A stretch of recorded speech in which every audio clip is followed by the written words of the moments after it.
Dear students, Assalamu alaikum. Hope you are well. So today we will talk about short story. So first of all, we will be discussing short story as a genre. Then what is a short story? What is the origin and history of short story? Followed by various components of a short story. And then in the last, how to read a short story. So the word genre is French for type. फ्रांसीसी ज़ुबान में ये word है यॉनरा। इसको अक्सर students genre या इस तरीके से बोलते हैं, जो कि गलत है। यॉनरा जो है फ्रांसीसी ज़ुबान का लफ्ज़ है जिसका मतलब होता है टाइप या kind. It applied to literature. It is a general term which is use to refer the types of imaginative literature. ठीक है, जितनी भी जिसमें आपकी इमेजिनेशन इन्वॉल्व होती है, ऐसा अदब जिसमें आपकी क्रिएटिविटी इन्वॉल्व होती है, उसको हम क्या कहते हैं? यॉनरा। Short story is also one of the basic genres of literature. We have different genres of literature. For example, we have drama, we have poetry, we have prose, we have novel, and we have short story, जिसे short fiction भी कहा जाता है. Short story is the most recent genre to appear in the Western literature. पहले मैंने आपको पिछले lecture में भी बताया कि अदब जो है वो खसूसी तौर पर शायरी या ड्रामे की शक्ल में लिखा गया, या ड्रामा जो था वो स्टेज के लिए परफॉर्म करने के लिए उसको लिखा गया, जिसमें एक्टर्स होते हैं और किसी एक टॉपिक पे या एक थीम पे किसी सोशल इशू को रिप्रेजेंट कर रहे होते हैं। पोइट्री जो है, क्योंकि उस वक्त का ट्रेडिशन जो था वो पोइट्री पे था, शायरी पे था, तो इसलिए पोइट्री बहुत ज़्यादा मकबूल एक जॉनरा था लिटरेचर का। लेकिन वक्त के साथ साथ हम देखते हैं कि आने वाले वक्त में नावल जो है वो भी एक इंट्रोड्यूस किया गया। अब नावल जो होता है वो भी एक कहानी है जिसमें किरदार हैं और जिसमें बहुत ज़्यादा डिस्क्रिप्शन इन्वॉल्व होती है, उसकी लेंथ भी बहुत ज़्यादा होती है। शॉर्ट स्टोरी जो है वो नावल की ही मुख्तसर शक्ल है या शॉर्ट फॉर्म है। ठीक है, तो शॉर्ट स्टोरी क्या है? फिक्शन। और इसकी लेंथ, नंबर ऑफ वर्ड्स कम होते हैं, इसमें भी कैरेक्टर होते हैं, इसमें भी डिस्क्रिप्शन होती है, इसमें भी डायलॉग है, इसमें भी एक्शन है, लेकिन ये एक प्रोज फॉर्म में लिखी जाती है, नसरी हालत में लिखी जाती है। इसको उर्दू में हम कहते हैं अफसाना, कहानी। Its basic forms in fact comes from writers in the 19th century and bear their names. जैसे मोपसांत, ये एक फ्रेंच राइटर है, short story writer, Guy de Maupassant. Anton Chekhov, ये एक रशियन राइटर है। इस तरीके से हमारे सामने एडगर एलन पो, ये उसका सर नेम है, पो। ये कुछ शॉर्ट स्टोरी राइटर्स हैं फेमस। आगे चलते हैं। What is a short story? Short story होती क्या है? जैसे कि मैंने पहले भी अर्ज किया कि short story is a fictional work of pros, मतलब कि ये पोएट्री नहीं है। पोएट्री होती है जिसमें मीटर्स होते हैं, जिसमें रिदम होता है, जिसमें कोई म्यूजिक होता है। तो ये है प्रोज, जिसको हम उर्दू में नसर कहते हैं। It is a fictional work of pros.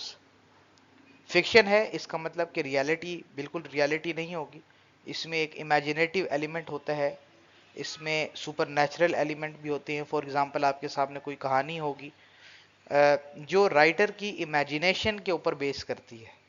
ऐसा नहीं है कि फुल इमेजिनेशन ही होगी, उसमें वो रियलिटी भी का भी एलिमेंट मौजूद होगा।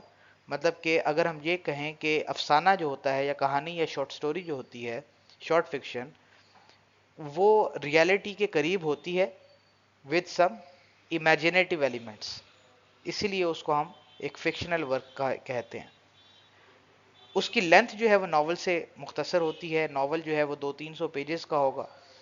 शॉर्ट स्टोरी जो है वो 2 पेज की भी हो सकती है, 3 की भी हो सकती है, 15-20-30 पेजेस की भी हो सकती है।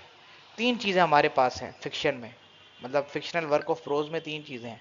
सबसे पहले हमारे पास शॉर्ट फिक्शन है, फिर हमारे पास नॉवला है जिसकी लेंथ शॉर्ट स्टोरी से ज़्यादा होती है लेकिन नावल से कम होती है, नॉवेला, NOVELLA। फिर हमारे पास नावल है। ठीक है, तो जैसे लियो टॉल्स्टॉय का वॉर एंड पीस नावल है, 1000 सफ़ों से ज़्यादा का लिखा गया है। इस तरीके से आप अगर उर्दू पॉपुलर फिक्शन की बात करें तो जन्नत के पत्ते निमर अहमद का नावल है। बहुत बड़े बड़े नावल्स लिखते हैं लोग, हज़ार हज़ार सफ़ों के नावल्स होते हैं इनके, तो नावल की लेंथ ज़्यादा होती है। शॉर्ट स्टोरी जो होती है उसका एक proper beginning, proper middle and ending, ये एक शॉर्ट स्टोरी की कंडीशन होती है कि शॉर्ट स्टोरी का एक प्रॉपर आगाज़ है और उसका दरमियानी हिस्सा है, उसके बाद उसका प्रॉपर इख्तिताम है। शॉर्ट स्टोरी एक सिटिंग में भी पढ़ी जा सकती है। अक्सर शॉर्ट स्टोरीज ऐसी होती हैं जो आपने एक टाइम पे स्टार्ट की कहानी और आप उसको पूरा पढ़ते हो, उसके बाद साइड पे रख देते हो। लेकिन नावल जो है वो एक सिटिंग में पढ़ना निहायत ही मुश्किल होता है। अगर आपके उसमें इंटरेस्ट हो, ये राइटर पे, उस राइटिंग पे डिपेंड करता है कि वो जो काम है, लिटरेरी पीस है, वो अगर आपको इतना अट्रैक्ट करता है या राइटर जो है वो इतना सस्पेंस क्रिएट करता है कि आप एक ही सिटिंग में बैठ के पढ़ो।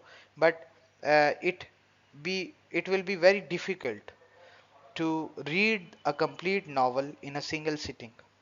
But on the other hand, short story in most of the cases can be read in a single sitting and it covers a short period of time. यही बात यहाँ पर की गई है। It has a single plot. एक कोई मरकजी ख्याल होगा जिसके गिर्द एक थीम होगा, कोई एक इशू होगा जिसके गिर्द सारी कहानी जो है वो रिवॉल्व कर रही होगी। ठीक है, एक ही सेटिंग होती है अक्सर इसमें, और किरदार जो होते हैं वो बड़े कम होते हैं, जो नंबर ऑफ कैरेक्टर्स हैं वो कम होते हैं एज कंपेयर टू नावल।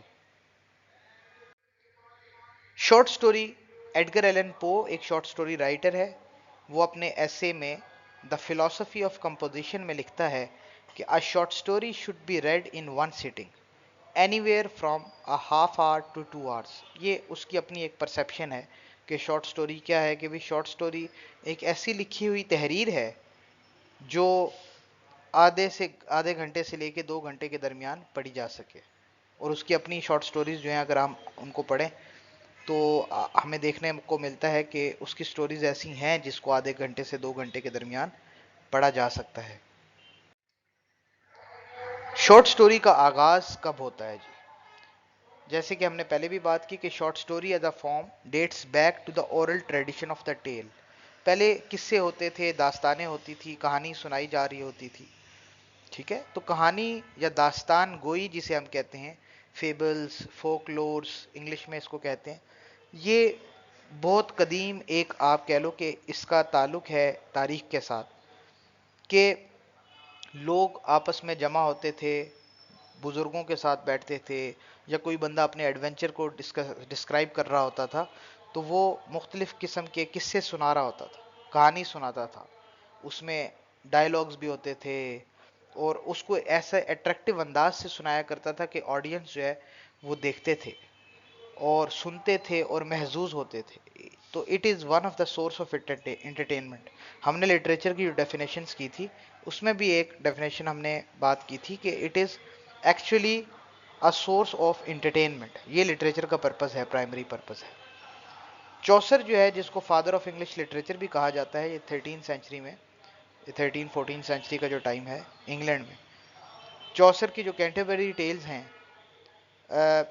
ये ऑल दो ये शायरी है लेकिन these are written tales which emerge in poetic forms.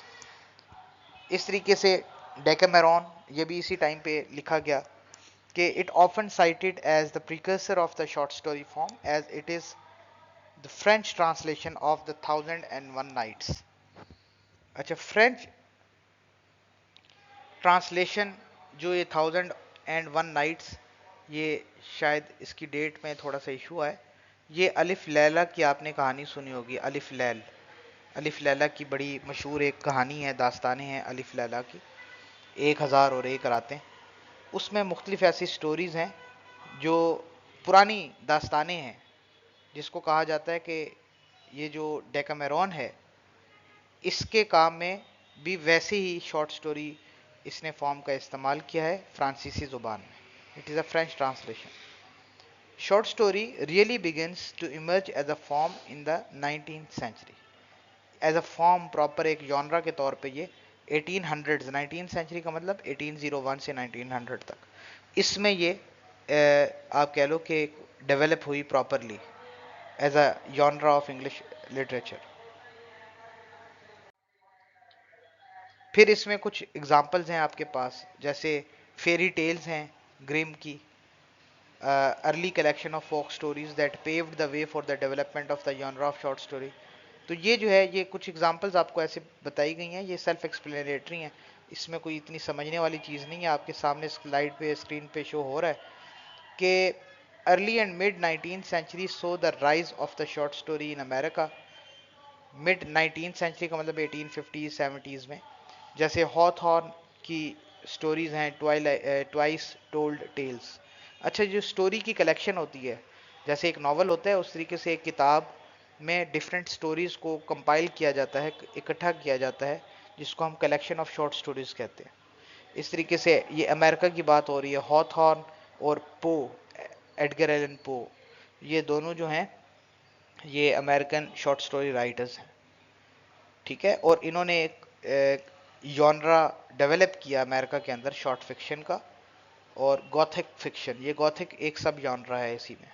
Gothic होता है ऐसी कहानी जिसमें मिस्ट्री हो, जिसमें थ्रिल हो, जिसमें कोई हॉरर का एलिमेंट हो, जिसे पढ़, ऐसी कहानी जिसे पढ़ के हमारा दिल दहल जाए। इसमें वेदर जो है वो बड़ा डार्क दिखाया जाता है, जो सेटिंग होती है वो बड़ी मिस्टीरियस होती है, बड़े बड़े मैंशंस, बड़े बड़े पैलेस, बड़े बड़े कासल्स, केव्स, इसका जिक्र होता है, ठीक है। रात का वक्त दिखाई दिया जाएगा इसमें कहानियों में, ठीक है। या आप कह लो कि बरसात का मौसम होगा, तो बड़ा एक सेटिंग को इस तरीके से क्रिएट किया जाता है, इसको गॉथिक फिक्शन कहते हैं हम। तो ये भी एक सब जॉनरा है, फिक्शन की टाइप है। Mid and late 19th century so the blossoming of short story in Britain. Britain में ये Thomas Hardy, THOMAS, Thomas Hardy, इसने लिखी थी वेसेक्स टेल्स। तो इसने कहानियाँ लिखी थी 1888 में, 1888 में, which was the first major success of a volume of short stories in Britain. तो हमने यूके की भी बात कर ली, USA की भी बात कर ली।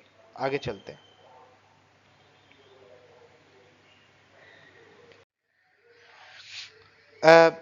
लिटरेरी मैगजीन्स होते थे, डिफरेंट जर्नल्स होते थे 19th सेंचुरी में, जिसमें ये कहानियाँ छपती थी, पब्लिश होती थी, और ये इनकी लेंथ होती थी 3000 to 15,000 वर्ड्स, ठीक है। तो ये 19th सेंचुरी में ये डिफरेंट जर्नल्स होते थे, डिफरेंट मैगजीन्स होते थे, जिसमें कहानियाँ पब्लिश होती थी, और इसकी बड़ी डिमांड थी, लोग पढ़ा करते थे इसको, क्योंकि छोटी सीटिंग में। यहाँ पे एक और एलिमेंट भी आप देखो कि ये जो 19th सेंचुरी है इंग्लैंड में बिलखसूस, या अमेरिका में, यहाँ पे साइंस और टेक्नोलॉजी, इंडस्ट्रियल रेवोल्यूशन, और आहिस्ता आहिस्ता साइंस की वजह से या डेवलपमेंट की वजह से, फैक्ट्रीज की वजह से, इंडस्ट्रीज की वजह से, लोगों के पास इतना वक्त नहीं होता था कि वो पूरी पूरी किताबें, बड़ी बड़े नॉवेल्स को पढ़ें। ऐसा नहीं है कि नॉवल पढ़ते नहीं थे लोग।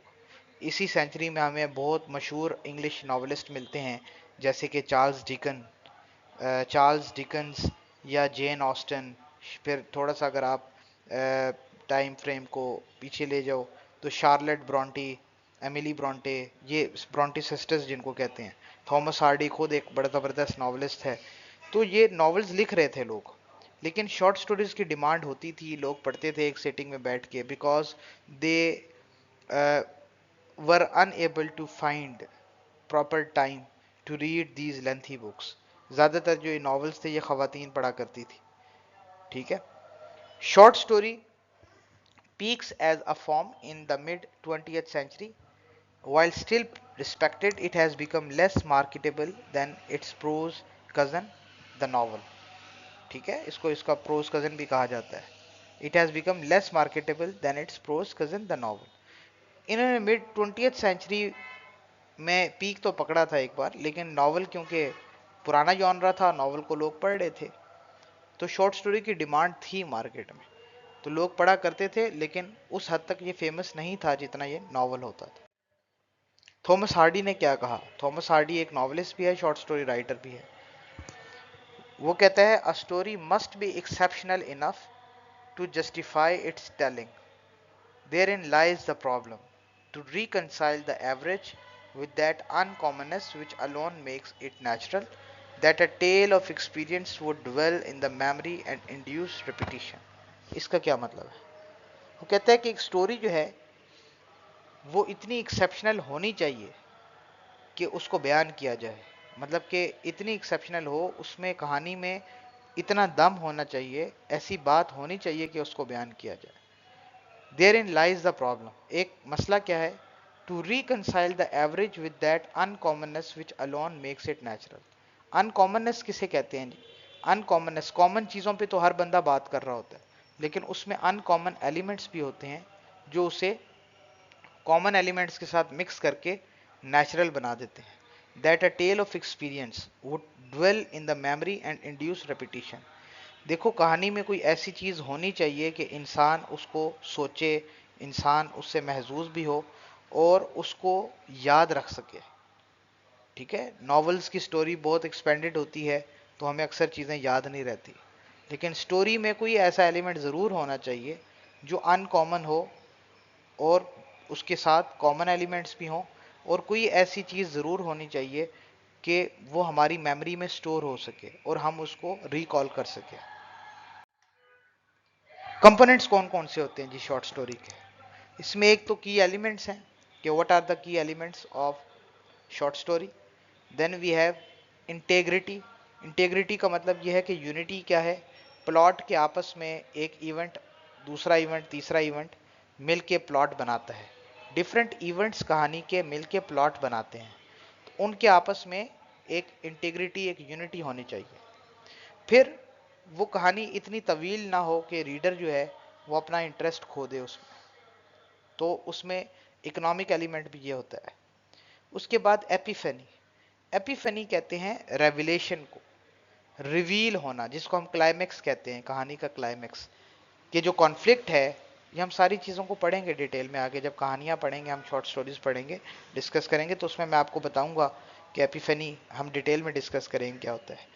एपिफेनी असल में है रेविलेशन, रिवील, जब कॉन्फ्लिक्ट रिवील्ड होता है या कॉन्फ्लिक्ट रिजॉल्व होता है या जो क्लाइमेक्स आता है कहानी का, इसको हम कहते हैं एपिफेनी। इस पर हम डिटेल में बात करेंगे आगे। उसके बाद कहानी का रेजोल्यूशन, या जिसको हम एंडिंग कहते हैं, कि कैसे कहानी का इख्तिताम होता है। हैप्पी एंडिंग है, ट्रेजिक एंडिंग है, या ओपन एंडिंग है। तो यहां पर यही चीज लिखी हुई है कि it should form a coherent whole. This means that everything, language, dialogue, etc. should contribute to the overall effect. ठीक है, हर चीज प्लॉट में, डायलॉग, लैंग्वेज, हर चीज आपस में कनेक्टेड हो, उसमें कोहेरेंस हो, एक ताल्लुक हो, एक रब्त हो। इकोनॉमी क्या है? जैसे हमने पहले भी बात की कि there can not be a long introduction, the reader has to get involve quickly, the stories themes and mood need to be established. शुरू में ही, इब्तदा में ही हमें पता चल जाए स्टोरी के कि भाई राइट, ये स्टोरी किस तरीके से है, किन चीज़ों को डिस्कस करेगी। इसमें किरदार है, उस किरदार को इंट्रोड्यूस किया जाए, जिस जगह पे सेटिंग है, मतलब किस जगह पे कहानी के किरदार मौजूद हैं, अपने एक्शंस को परफॉर्म कर रहे हैं, उस सेटिंग के बारे में हमें बता दिया जाए। मूड क्या है स्टोरी का, ठीक है, ज़माना क्या है, वक्त क्या है, जगह कौन सी है, किरदार क्या हैं, उन्होंने कपड़े कैसे पहने हुए हैं, ठीक है, वो क्या कर रहे हैं। ये डिस्क्रिप्शन जो होती है चीज़ों की, ये डिटरमिन करती है मूड क्या है स्टोरी का। फिर एपिफेनी, कि something has to change in the course of the story, either the characters learn something और देयर लाइव्स चेंज डिसिसिवली। जो मैंने आपको बताया कि रिवील होती हैं यहाँ पर चीज़ें इस स्टेज पे, जैसे the moment of showing is what the great short story writer James Joyce called epiphany. Epiphany क्या कहता है? Moment of showing. शोइंग का मतलब क्या है? फॉर एग्जाम्पल, आपके पास एक किरदार है जो कहानी के शुरू में एक मस्बत किरदार है, बहुत अच्छा है, और कहानी के इख्तिताम में जाके ख़राब हो जाता है। इसको, ऐसे कैरेक्टर को हम राउंड कैरेक्टर कहते हैं, डायनामिक कैरेक्टर भी कहते हैं, जो शुरू में अच्छा था, बाद में बुरा हो गया। बात पहले शुरू में आपको लग रहा था ये तो बड़ा हीरो है, और एंड में वो विलन बन गया, या पहले विलन है, एंड में अच्छा हो गया। तो जिस पॉइंट पे वो होता है उसको कहते हैं एपिफेनी। एंडिंग है कि a good short story needs to give the readers a feeling of closure, or at least a sense of having read something complete, otherwise it's just a sketch। तो एक रीडर को एक satisfaction मिलनी चाहिए। एक अच्छी कहानी जो है उसका एक प्रॉपर उसकी एंडिंग होनी चाहिए। अच्छा, अब इसमें हम डिस्कस कर लेते हैं कि कंपोनेंट्स क्या हैं शॉर्ट स्टोरी के। सबसे पहले हमारे पास आता है सेटिंग, फिर है प्लॉट, फिर है कॉन्फ्लिक्ट, फिर है कैरेक्टर, पॉइंट ऑफ व्यू और फिर थीम। सेटिंग कहते हैं time and location in which a story takes place. Time के किस वक्त, रात का वक्त है, दिन का वक्त है, सुबह का वक्त है, और जगह कहां पर है, इंग्लैंड में है, यूएसए में है, फिर कौन से सिटी में है, कौन सी स्टेट में है। Several other aspects of a short story setting to consider are place, जैसे ज्योग्राफिकल लोकेशन आ गई, where is the action the story of the story taking place, time when is the story taking place, जैसे historical period है कोई 1857 में लिखी गई है स्टोरी, प्री पार्टीशन लिखी गई है जी 1947 से पहले इंडिया में लिखी गई है, यूनाइटेड इंडिया में जो उस वक्त इंडियन सब कॉन्टिनेंट है। टाइम ऑफ डे किस वक्त की कहानी है, साल कौन सा है, वेदर कंडीशन मैंने आपसे पहले भी अर्ज किया कि ये सब चीज़ें सेटिंग में है कि रेनी वेदर है, सनी है, स्टॉमी है। इससे इन सारी चीज़ों से मूड डेवलप होता है स्टोरी का, राइट। रीडर को पता चल जाता है कि स्टोरी किस चीज़ के बारे में है, उसका इम्पैक्ट होता है। फिर सोशल कंडीशंस भी हम देखते हैं कि what is the daily life of the characters, like does the story contain local colour, writing that focuses on the speech, dress, mannerism, customs etcetera of a particular place. ये self explanatory चीज़ है, ठीक है, इसमें कोई इतना concept वाली चीज़ें नहीं है, लेकिन आपको ये पता होना चाहिए कि सोशल कंडीशंस, मूड और एटमॉस्फेयर जो मैंने आपको बताया, is it bright and cheerful और डार्क एंड फ्राइटनिंग, ठीक, ये सिंबल्स होते हैं डिफरेंट। फिर ये जो बहुत इंपॉर्टेंट है प्लॉट। प्लॉट किसे कहते हैं? देखो, एक जो कहानी होती है उसमें डिफरेंट इवेंट्स होते हैं, इवेंट 1, इवेंट 2, इवेंट 3, इवेंट 4। इनका सीक्वेंस बड़ा ज़रूरी है और इनका आपस में ताल्लुक, कनेक्शन, कि one event is related to the other event, then both are related to the third event, then three events are related to the fourth event and so on। इन सारे इवेंट्स का आपस में जो रब्त है वो बड़ा ज़रूरी है और इनका सीक्वेंस हम आगे पीछे नहीं कर सकते वरना प्लॉट खराब हो जाएगा। तो प्लॉट क्या होता है कि how the author arranges different events to develop his basic idea या थीम ऑफ द, या मरकजी ख्याल जिसे हम कहते हैं कहानी का। It is the sequence of events in a story और प्ले। ड्रामा में भी होता है प्लॉट और स्टोरी में भी होता है। एडगर एलन पो जो हमने पहले भी जिसको कोट किया, ये क्या कहता है कि a short story in which nothing at all happens is an absolute impossibility. ऐसी शॉर्ट स्टोरी जिसमें कुछ भी नहीं होता तो वो कहता है ये तो नामुमकिन है, वो कहानी है ही नहीं सिरे से। अब प्लॉट की कुछ कंपोनेंट्स होते हैं, इसमें सबसे पहले ये ड्रामा में भी और नॉवल में भी सेम ही है। इसमें सबसे पहले है कहानी का आगाज, इंट्रोडक्शन, उसके बाद एक होता है राइजिंग एक्शन, फिर होता है क्लाइमैक्स, फिर होता है फॉलिंग एक्शन और फिर एंड में है रेजोल्यूशन। तो इसको आपने याद रखना है कि ये इसका सीक्वेंस यही रहता है, introduction, rising action, climax, falling action, resolution. अब आज डिजिटल टेक्नोलॉजी है, आप फिल्म देखते हैं, ड्रामा देखते हैं, तो अच्छा ड्रामा, अच्छी फिल्म की भी यही निशानी है कि पहले एक इंट्रोडक्शन है, फिर किरदार, शुरू में हमें पता चलता है कैरेक्टर्स कौन है, फिर उनकी फैमिली के बारे में पता चलता है, फिर हमें राइजिंग एक्शन के मेजर कॉन्फ्लिक्ट क्या है स्टोरी के अंदर। वो एक किरदार है, वो एक लड़का है, वो गरीब है, मेहनत कर रहा है, डॉक्टर बनना चाहता है, तो ये सारा राइजिंग एक्शन है आपका।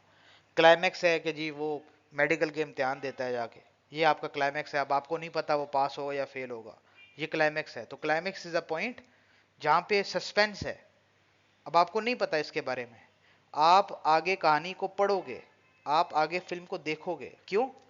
चेक करने के लिए भी होता क्या है आपके जेहन में। राइटर ने या रीडर ने, सॉरी, फिल्म मेकर ने या राइटर ने जिसने कहानी लिखी है, आपके जेहन में एक सस्पेंस क्रिएट कर चुका है वो। तो आप आगे मूवी देखोगे, फॉलिंग एक्शन में आपको पता चलेगा कि भाई अच्छा वो डॉक्टर बन गया, और रेजोल्यूशन में, एंडिंग में, कि भाई अब वो अपने पेरेंट्स के साथ सेलिब्रेट करता है, वो मेडिकल कॉलेज में चला गया है, वो पढ़ाई शढ़ाई उसने स्टार्ट कर दी है, और फिर लिखा हुआ आ जाता है जी कि कुछ अरसे बाद 5 years लेटर, 10 years लेटर, वो क्या है जी, वो अपना एक हॉस्पिटल बना लेता है या एक अच्छी पोजीशन पे आ जाता है। तो प्रॉपर इंट्रोडक्शन भी हो गया, क्लाइमेक्स भी हो गया, rising action, climax, falling action और एंडिंग रेजोल्यूशन। यही चीजें यहां पर लिखी हुई हैं। अच्छा, इंट्रोडक्शन को हम एक्सपोजिशन भी कहते हैं। What information does the writer give you at the beginning of the story, ये है एक्सपोजिशन। फिर राइजिंग एक्शन है कि what event in the rising action drew you in most as a reader, ये राइजिंग एक्शन है।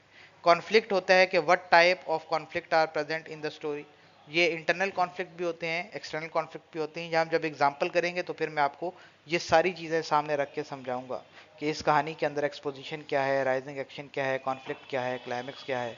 Climax क्या है? This is often considered the most exciting और suspenseful part of the story. जैसे कि हमने बताया, in what way is the action in the part of the story different from the first part, ये following action है कि इसमें कुछ पहले पार्ट से चेंज होगा। और रेजोल्यूशन क्या है? How does this part of the story make you feel, what else could the writer have done. ठीक है, ये वो चीजें हैं जो हम सोच रहे होते हैं, ये वो क्वेश्चंस हैं जो एक कहानी को, एक ड्रामा को पढ़ के या देख के हमारे जहन में आते हैं। एक्सपोजिशन पे हमारे जहन में क्या सवाल आएगा कि what information does the writer give you at the beginning of the story. Climax को देख के या पढ़ के हमारे जहन में क्या आएगा कि सबसे सस्पेंसफुल पार्ट या एक्साइटिंग पार्ट क्या है कहानी का। रेजोल्यूशन में क्या आएगा कि how does that part, this part of the story make you feel, what else could have writer have done, sorry what else could the writer have done.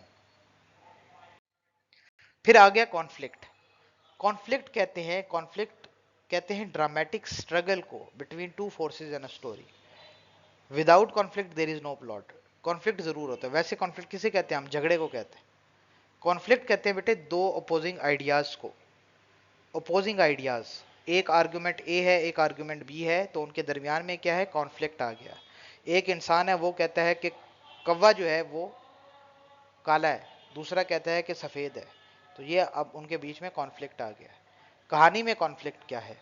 कहानी में कॉन्फ्लिक्ट भी ऐसे ही होता है कि एक गुड है, एक इवल है, एक ईस्ट है, एक वेस्ट है, ठीक है, एक ब्लैक है, एक वाइट है, ये कॉन्फ्लिक्ट्स हैं। अच्छा, मुख्तलिफ चार तरह के कॉन्फ्लिक्ट्स हमें पता है। पहले है मैन वर्सेस मैन कॉन्फ्लिक्ट। कहानी के अंदर ये मैन वर्सेस मैन कॉन्फ्लिक्ट ऐसे होता है कि the leading character struggles with his physical strength against other man. For example, आप मूवी देखते हो, हॉलीवुड की, बॉलीवुड की मूवी देखते हो, और उसमें एक एक्टर है हीरो, ठीक है, उसकी फाइट हो रही है, लड़ाई हो रही है, तो आप देखते हो कि हीरो जीत जाता है। पहले मार खा रहा होगा लेकिन उसके बाद वो हरा देगा, जो उसके सामने उसका ओपोनेंट होगा वो उसको हरा देगा, एनिमी को हरा देगा, या विलन है उसको एंड में मार देगा स्टोरी के। यहाँ पे कॉन्फ्लिक्ट किया है man versus man.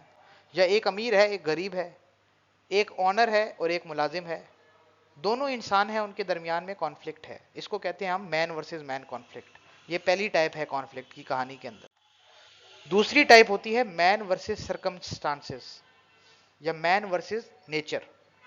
The leading character of the story struggles against fate या फोर्सेस ऑन नेचर और the circumstances of life facing him. एक इंसान है वो गुर्बत से लड़ रहा है। गुर्बत क्या है? सर्कमस्टांसेस हैं उसके। तो इसमें यह बताया गया है, अब एक मूवी है जहां पे एक इंसान एक समंदर में फंस गया है। पूरी फिल्म जो है वो उस पर बनाई गई। एक कहानी है एक उस इंसान के बारे में जो एक सफर पे जाता है और अपने घर का रास्ता खो देता है और सहरा में पहुंच गया, जंगल में फंस गया। अब उसके हालात ही ऐसे हैं और पूरी कहानी इसी पे है कि भाई वो कैसे वहां पे सरवाइव करता है। ना वहां पे उसके पास खाना है, ना वहां पे कोई उसके दोस्त हैं, ना वहां पे उसके घर वाले हैं। तो वो क्या है? मैन वर्सेस सरकमस्टांसेस या मैन वर्सेस नेचर, ये कॉन्फ्लिक्ट है, ये आपको कहानी में मिलेगा। फिर है मैन वर्सेस सोसाइटी, कि एक किरदार है जो स्ट्रगल कर रहा है आइडियाज के साथ, प्रैक्टिसेस के साथ, कि सोशल नॉर्म्स क्या कहते हैं उसके, वो उनके अगेंस्ट है। कस्टम्स क्या कहते हैं जी, वो उनके अगेंस्ट है। फॉर एग्जाम्पल, हमारा सोशल नॉर्म है, एक कल्चर है, ठीक है, और कहानी का जो किरदार है वो उस कल्चर के अगेंस्ट कुछ करना चाहता है। हमारे यहाँ स्टीरियोटाइप जिसको कहते हैं कि भाई खवातीन है। अब एक मूवी है उसमें एक फिल्म बनाई, टेलीफिल्म थी कि फिल्म बनाई पाकिस्तान, उसमें एक फीमेल राइडर है, बाइक राइडर, वो मोटरसाइकिल पे जो है वो, अब उसको सोसाइटी ताने भी दे रही है, वो कह रही है भाई ये तो औरतों का काम ही नहीं है, लड़कियों का काम ही नहीं है। अब उसमें क्या है, मैन वर्सेस सोसाइटी। मैन से मुराद यहाँ पे ये नहीं कि हम फीमेल नहीं ले सकते, इसको बोलते हम मैन वर्सेस सोसाइटी हैं, असल में ये ह्यूमन वर्सेस सोसाइटी भी हो सकता है। अब वो क्या कर रही है कि वो सोशल टैबू जो है या सोसाइटल जो प्रेशर है उसको चैलेंज कर रही है। तो यहाँ पे ये कॉन्फ्लिक्ट हम देखते हैं, मैन वर्सेस सोसाइटी। फिर हमारे पास आ जाता है मैन वर्सेस हिमसेल्फ, इसको कहते हैं बेटे इनर कॉन्फ्लिक्ट। ये बड़ा मजेदार और इंपॉर्टेंट है और बड़ा कॉम्प्लिकेटेड भी है। ठीक है, मैन वर्सेस सोसाइटी का conflict, sorry man versus himself. इसमें क्या है कि लीडिंग कैरेक्टर जो है वो स्ट्रगल करता है खुद के साथ, खातून भी हो सकती है, मेल कैरेक्टर भी हो सकता है, फीमेल कैरेक्टर भी हो सकता है, और वो एक डायलेमा में रहता है। एक कहानी का एक किरदार है, मिसाल देता हूं मैं आपको, कि वो अपने ही फैसले से बाद में पछताता है। फ्रैंकनस्टाइन एक कहानी है बड़ी मशहूर, एक नॉवल है फ्रैंकनस्टाइन, उस पर मूवी भी बनी हुई है, ड्रामा भी बने हुए। मैरी शेले ने लिखा था फ्रैंकनस्टाइन। उसमें एक डॉक्टर है और वो नॉलेज में इस हद तक उसके अंदर प्राउड आ गया है, मतलब कि वो इस हद तक मगरूर हो जाता है अपने इल्म की बुनियाद पर, कि वो कहता है कि मैं एक ना खुद से I want to become a god. वो एक मॉन्स्टर क्रिएट करता है और उसमें जान भी पैदा कर देता है थ्रू इलेक्ट्रिक इम्पल्सेस और मुख्तलिफ एक्सपेरिमेंटेशन करके। तो वो एक मॉन्स्टर को क्रिएट करता है, बाद में वही मॉन्स्टर जो है वो उसके सारे घर वालों की जान ले लेता है। अब वो क्या करता है कि वो पछताता है। तो यहां पर कॉन्फ्लिक्ट क्या है, मैन वर्सेस मॉन्स्टर नहीं है, मैन वर्सेस सोसाइटी नहीं है, बल्कि वो he can feel the pangs of remorse in his heart. ये जो मैंने एक इडियम बोला है आपके सामने, फ्रेज इस्तेमाल किया है, पैंग्स ऑफ रिमोर्स, इसका मतलब कि वो ही इज फीलिंग गिल्टी। ये जो गिल्ट होता है, ये डेफिनेटली सॉरी ऑब्वियसली एक कॉन्फ्लिक्ट है मैन वर्सेस हिमसेल्फ, गिल्ट, कि जब इंसान रिग्रेट करता है। फिर हमारे पास आ जाते हैं कैरेक्टर्स। कहानी किरदार के बगैर मुख्तलिफ, मतलब मुमकिन ही नहीं है कि आप एक कहानी बनाओ, उसमें किरदार होंगे, कैरेक्टर्स होंगे, और कैरेक्टर्स को फॉर्म करने के ये भी एक आर्ट है, ये भी एक स्किल है जिसको हम बोलते हैं characterization. So there are two meanings for the word character, the person in a work of fiction या the characteristics of a person, ये दोनों कैरेक्टर होते हैं। कि कौन है इंसान, वो भी कैरेक्टर कहलवाता है, और उस पर्सन की क्या क्या खसूसियात हैं उसको भी हम कैरेक्टर ही बोलते हैं। इसमें एक होता है हीरो या हीरोइन, जिसको हम कहते हैं प्रोटोगोनिस्ट। प्रोटोगोनिस्ट क्या है, ये सेंट्रल कैरेक्टर होता है, मेन कैरेक्टर कहानी का, जिसके गिर्द सारे इवेंट्स रिवॉल्व कर रहे होते हैं। इसका बिल्कुल ऑपोजिट, जिसे विलन भी कहते हैं हम, उसको लिटरेचर में कहा जाता है antagonist. He opposes the main character, एक हीरो होता है, एक विलन होता है। तो एंटागोनिस्ट कौन है, ही अपोजेज द मेन कैरेक्टर। जैसे इधर मैंने ये स्लाइड में आप देखो कि ये पिक्चर है, यहाँ पे एक पुलिस वाला है, ये प्रोटोगोनिस्ट है, और चोर जो है वो एंटागोनिस्ट।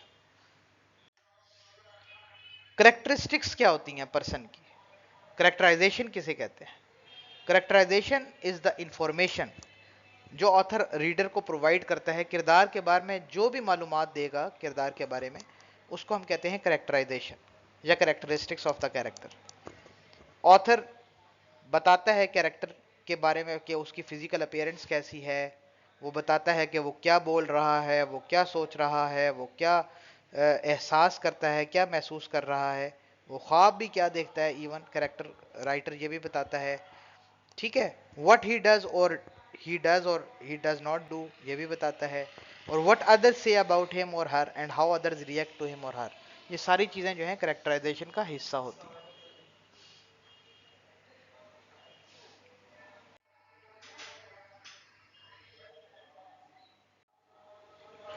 अच्छा, तो कैरेक्टर्स जो हैं they can be of different types. इसमें इंडिविजुअल कैरेक्टर्स हैं, डेवलपिंग कैरेक्टर्स हैं, जिनको हम डायनामिक कैरेक्टर्स भी कहते हैं, राउंड कैरेक्टर्स बताया मैंने आपको, स्टैटिक कैरेक्टर्स हैं।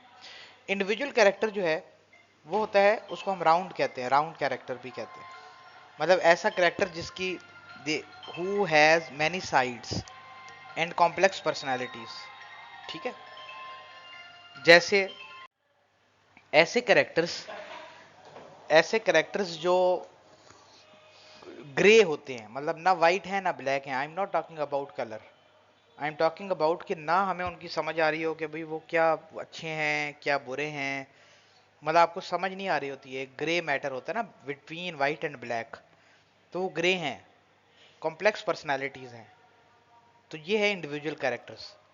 फिर हमारे पास डायनेमिक कैरेक्टर्स होते हैं जिनको डेवलपिंग कैरेक्टर्स भी कहते हैं। They have many sided personalities that change for better और वर्स।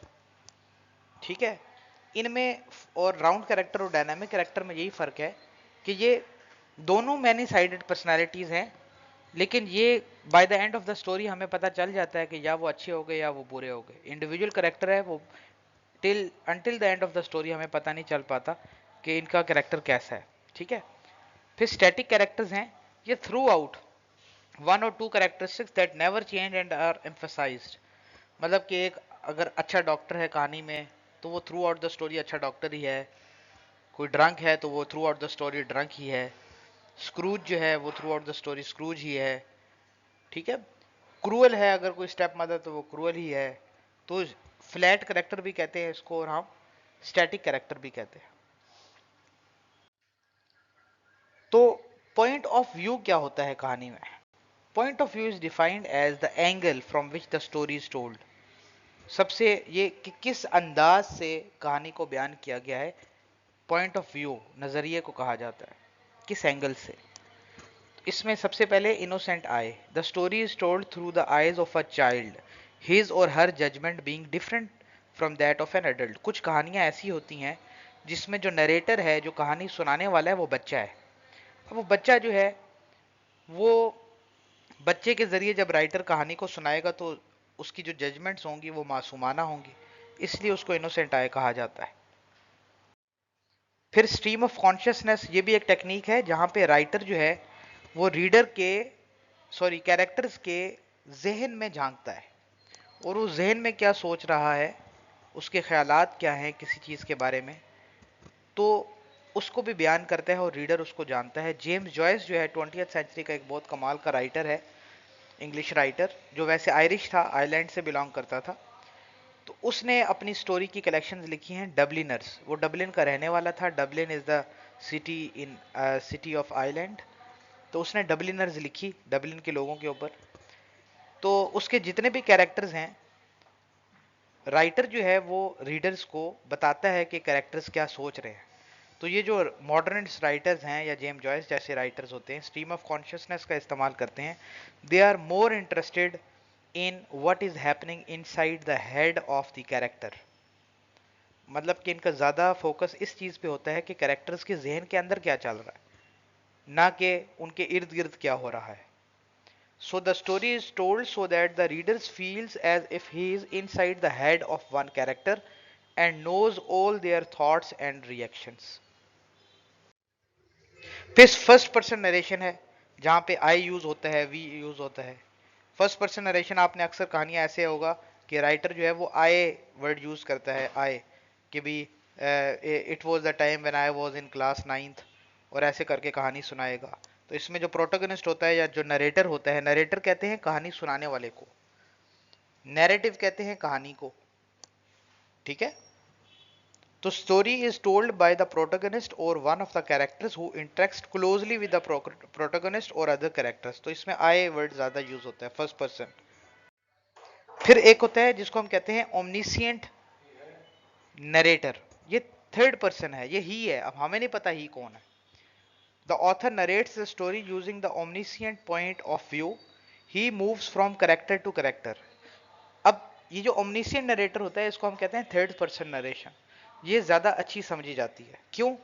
क्योंकि आई जो है वो हर जगह मौजूद नहीं हो सकता कहानी में, लेकिन ही जो है वो ही कह के आप सबको डिस्क्राइब कर सकते हो कि he spoke to him, he went there, he did that. तो सारे को पूरे प्लॉट को कवर कर सकता है, हर हैपनिंग को, हर एक्शन को कवर कर सकता है, हर चीज को डिस्क्राइब कर सकता है। He moves from character to character, event to event, event to event, having free access to the thoughts, feelings and motivations of his characters, and he introduces information where and when he chooses। ठीक है, अच्छा ये जो है ना, there are two main types of omniscient point of view. तो एक ये लिमिटेड होता है और आगे हम दूसरे को देखते हैं। ओमनिशिएंट नरेटर भी दो तरह के होते हैं। लिमिटेड जो है इसका मतलब है कि the author tells the story in third person using he she it, मैंने आपको बताया। We know only what the character knows and what the author allows him to tell us. We can see the thoughts and feeling of characters if the author chooses to reveal them to us. ठीक है, ये limitation है इसमें कि जो writer हमें बताना चाहता है किरदार के बारे में, हम सिर्फ वही जानते हैं। लेकिन जो ऑब्जेक्टिव ओमनिशिएंट होता है या ओमनिशिएंट ऑब्जेक्टिव, इसमें क्या है कि the author tells the story in the third person, there is no comment on the characters और देयर थॉट्स। सिर्फ एक कहानी सुनाई जा रही होती है, उस किरदार के बारे में या वो क्या सोच रहा है उसके बारे में बात नहीं बताई जाती। So no interpretations are offered. The reader is placed in the position of spectator without the author there to explain. अच्छा, अब मैं आपको आसान करके बता देता हूँ। दो तरह के हमने पॉइंट ऑफ व्यूज को देखा, ओमनिशिएंट नरेटर, दोनों थर्ड पर्सन नरेटर है। एक जो है वो राइटर हमें साथ साथ कमेंट भी कर रहा है, हमें बता रहा है कैरेक्टर के बारे में, कैरेक्टर के बारे में हमें बता रहा है। लेकिन दूसरा जो है ना, वो हमें कैरेक्टर के बारे में कुछ कमेंट्स नहीं कर रहा, उसके बारे में कोई एक्शन के बारे में ऊपर से अपना कोई रिमार्क्स नहीं दे रहा।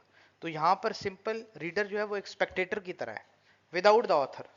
फॉर एग्जाम्पल, आप किसी जगह पे जाते हो और एक जगह पे आप पहली दफा गए हो, आप पेरिस घूमने जाते हो, आप बगैर किसी वेबसाइट को देखे या कोई गाइड बुक लिए या प्रॉपरली किसी जो पर्सनल गाइड को लिए कि आप पेरिस जाते हो, आपको कोई नहीं पता था, आपको पता ही नहीं चलता भी मैंने कहाँ जाना है, होटल में चेक इन कैसे करना है, एयरपोर्ट से उतर के टैक्सी कैसे लेनी है, कितने पैसे आपसे मांगेगा, आपको कुछ भी नहीं पता। आपने कहाँ पे रहना है, कौन सी डेस्टिनेशन हैं आपकी, जो घूमने की जगह कौन सी हैं, आपको कुछ नहीं पता। ठीक ऐसे ही ओमनिशिएंट ऑब्जेक्टिव होता है कि राइटर कहानी लिख देता है, रीडर को वो समझ आए ना आए। ठीक है, तो अगर आप ओमनिशिएंट लिमिटेड में ये है कि आपको राइटर कमेंट भी करता है, चीजों के बारे में बताता भी है। ठीक है, आगे हमारे पास आ जाता है पॉइंट ऑफ व्यू का फ्लो चार्ट। ये एक फ्लो चार्ट है, आप इसको देख लो एक बार, वीडियो को पॉज करके आराम से देख लो।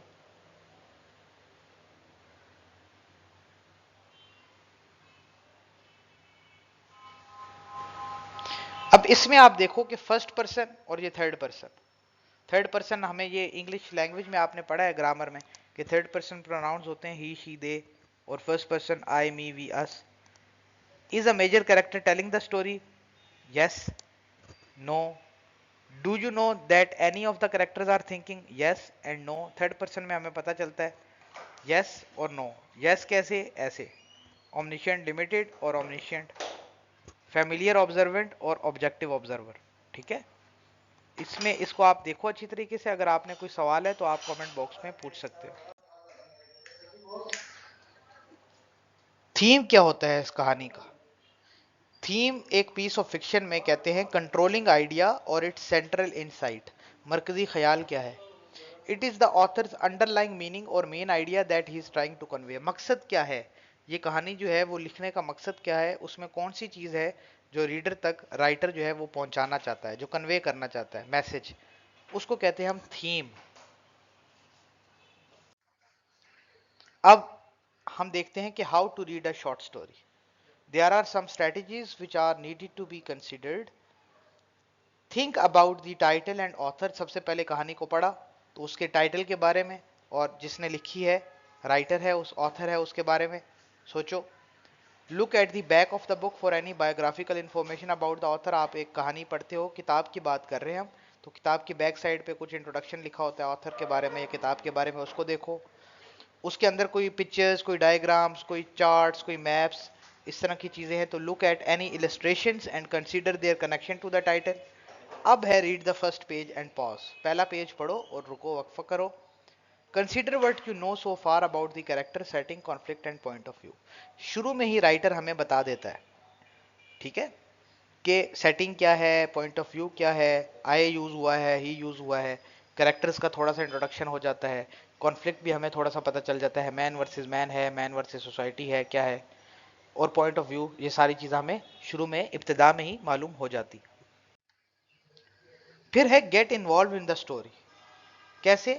कि be an active reader by asking questions about what is happening. Simple ये नहीं कि बस कहानी पढ़ लो, इंसान पढ़ता है तो सोचता है। अगर आप पढ़ के सोच नहीं रहे, इसका मतलब या तो आपको समझ नहीं आ रही या आपका इंटरेस्ट नहीं है उसमें, बस आप मजबूरी में पढ़ रहे हो। फिर हम चीज़ों को जब पढ़ते हैं तो हम प्रिडिक्ट करते हैं कि अच्छा भाई आगे ये होगा इस किरदार के साथ, इस कैरेक्टर के साथ आगे ये होगा। आप देखो कोई मूवी देखते हो तो आप एक दूसरे को कहते हो, ओए मुझे पता है ये मर जाएगा, मुझे पता है कि चोर यही होगा, मुझे पता है ये मर्डर इसी ने किया होगा। फिर यह है कि put your self in the character shoes, अपने आप को किरदार की जगह रख के सोचो, तो आपको चीज़ों की ज़्यादा समझ आएगी। Then you have to form opinions about what is going on, अपने आपके ओपिनियंस क्या हैं कि हो क्या रहा है भाई इस कहानी के अंदर, और फिर उसको पिक्चराइज करो, इमेजिन करो कि ये सारी चीज़ें आपके जहन में हो रही हैं, आपके सामने हो रही हैं, ये इवेंट्स, ये सेटिंग, आप वहीं पर हो। अच्छा जो राइटर है वो किरदार को उस जगह पर ले जाता है, सॉरी रीडर को उस जगह पे ले जाता है जहां पर वो एक्शन परफॉर्म हो रहा है, जहां पर वो कहानी, the place where that story is taking place. फिर आप उसमें से अपनी जो आप रीडिंग करते हो स्टोरी या नॉवल जो भी, उसमें से you have to write down your favourite quotations, आप उसको लिखो अपने पास। Make connection with what you already know, कि आपको पहले क्या पता था और अब आपको क्या पता चला है। फिर ये एक एक्सरसाइज है आपके लिए कि you have to, if you want to write a story या राइट अबाउट द स्टोरी, कैसे कि भाई आपने नोट्स लिए, to focus your thinking while you read, के पढ़ते पढ़ते साथ नोट्स बनाओ। जॉट नोट्स का मतलब make notes. If possible annotate a copy of the story to highlight, annotate का मतलब होता है अंडरलाइन करना, ठीक है, हाईलाइट करना, अंडरलाइन करो, सर्कल करो, कनेक्ट करो, जो भी मतलब कि आपको अच्छा, ये तरीके होते हैं मुख्तलिफ नोट्स बनाने के। कहानी के पेज पे आप ऊपर ही लिख सकते हो, अब तो अगर पीडीएफ आप पढ़ रहे हो तो उसमें भी आप अंडरलाइन कर सकते हो, चीज़ों को हाईलाइट कर सकते हो। अंडरलाइन एनी अनफैमिलियर वोकेबलरी, ऐसे वर्ड्स जो आपको नहीं आते तो उनको अंडरलाइन कर लो। Star important passages that connect thematically, जो उस थीम के साथ रेफर कर रहे हैं उनको आप जो है ब्रैकेट लगा लो या अंडरलाइन कर लो, हाईलाइट कर लो। और draw web diagrams to keep track of the characters, ये डायग्राम्स होते हैं मुख्तलिफ कैरेक्टर्स के स्केच को एक्सप्लेन करने के लिए। और सेटिंग का स्केच बना लो अपने पास कि भी अच्छा ये स्केच है, ये बीच में लिखो सेटिंग एक साइड पे कि भी ये वेदर है, ये टाइम है, ये कैरेक्टर है, ये प्लॉट है, हर चीज़ को। ये आपकी अपनी अंडरस्टैंडिंग के लिए, जैसे आपको आसान लगता है। तो ये वेल्टी ने कहा था, to imagine yourself inside another person is what a story writer does in every piece of work. मतलब एक स्टोरी राइटर का पर्पस बता रहा है, फंक्शन बता रहा है कि करता क्या है भाई, वो काम क्या करता है, कि to imagine yourself inside another person. अगर शॉर्ट स्टोरी राइटर अच्छा जो होगा, वो रीडर को ले जाएगा उस तरफ कि रीडर अपने आप को कहानी का ही किरदार समझने लग जाएगा। ठीक है, अब how to write a short story में ये डिफरेंट कुछ टेक्निक्स इस्तेमाल होती हैं। कि सबसे पहले प्री राइटिंग होता है कि आप एक आइडिया को सिलेक्ट करो, और जो भी आप डे ड्रीम्स करते हो या सोचते हो चीज़ों को, उसके बारे में सोचो। और रिसेंट न्यूज़ जो होती हैं उस हवाले से आपको कहीं से इंस्पिरेशन मिल जाती है। और आप अपनी ज़िंदगी के एक्सपीरियंस को सोचो, एक्सपीरियंसेस को रिकॉल करो। और फिर आप एक कैरेक्टर्स को इमेजिन करो, सेटिंग इमेजिन करो, थिंक थ्रू द प्लॉट कि अच्छा भी अगर मैं एक कहानी लिखूंगा तो उसकी बिगनिंग क्या होगी, बाद में इवेंट कौन सा होगा, दूसरा इवेंट, तीसरा इवेंट क्या होगा, और एंडिंग कैसी होगी। नरेटर थर्ड पर्सन होगा कि फर्स्ट पर्सन होगा, आई या ही होगा, मूड क्या होगा स्टोरी का, और आपके गोल्स क्या हैं, क्या मैसेज कन्वे करना चाह रहे हो, आपका थीम क्या है, और आपके ऑडियंस कौन होंगे। पाकिस्तानी ऑडियंस हैं, पंजाबी ऑडियंस होंगे तो पंजाबी में लिखोगे, पाकिस्तानी ऑडियंस होंगे तो उर्दू इंग्लिश में लिखोगे, अगर पूरे पाकिस्तान की बात कर रहे हो। वर्ल्ड वाइड अगर ग्लोबली आप रिकग्निशन चाहते हो तो आप इंग्लिश में लिखोगे कि it is a lingua franca, it is a global language which has been spoken in so many countries. फिर आप उसको प्रॉपरली ड्राफ्ट करोगे, मतलब लिखने बैठोगे ये सारी चीज़ों को सोचने के बाद। फिर आप उसमें डायलॉग्स को इनकॉर्पोरेट करोगे, पंक्चुएशंस को देखोगे कहाँ कहाँ लगना है, उसको प्री प्रूफ रीड करवाओगे किसी से।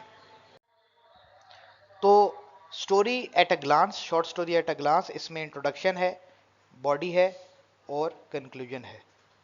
तो इसको आप देख लो कि इसमें आपने कैरेक्टर्स को इंट्रोड्यूस किया, सेटिंग को डिस्क्राइब किया, देन आपने कॉन्फ्लिक्ट को इंट्रोड्यूस किया, डिफरेंट सीक्वेंस को आपने बताया, फिर आपने मेन कैरेक्टर्स को डेवलप किया, उनकी पॉजिटिव नेगेटिव क्वालिटीज़ को, क्लाइमेक्स जो सस्पेंसफुल पार्ट है स्टोरी का, जहाँ पे रीडर ने सस्पेंस क्रिएट करना है आपने उनके लिए, फिर आपने स्टोरी को रिजॉल्व किया, कॉन्फ्लिक्ट को, और एंडिंग बताई कि हैप्पी गए ट्रेजिक।